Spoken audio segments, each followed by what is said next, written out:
So the book really has a lot of examples about what we can do right. And so let me give you two examples, one in the context of divorce and another in the context of neighborhood development.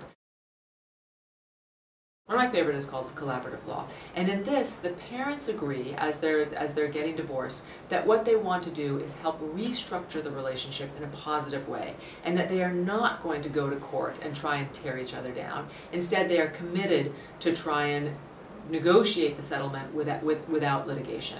And there's a whole process that goes along with it, but it is where the lawyers sign this agreement and the parties sign this agreement, and everyone has an incentive in place not to go to court and instead to try and work it out. And this involves bringing in different coaches to help them make the sorts of decisions, but it's a real commitment to doing something differently.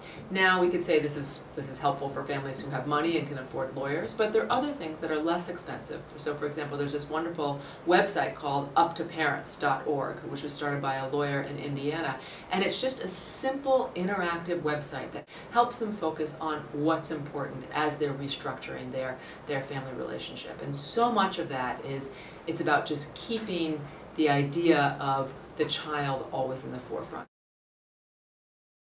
So there's a wonderful development on the old grounds of Stapleton Airport outside of Denver. And this development from the very beginning was a very conscious effort to create a neighborhood in which it would be much easier for families to interact with each other and interact with their children. So there are all kinds of, first of all, the neighborhood is mixed income, so it has different kinds of housing for families with different income levels. There are neighborhoods, there are schools within the development, there are stores within the development, and there are easy open spaces and bike paths and porches, and the entire and also the idea was to bring employers close by, so parents can get to work easily, they can take their children to school, they can interact with their neighbors, and they can interact with their children.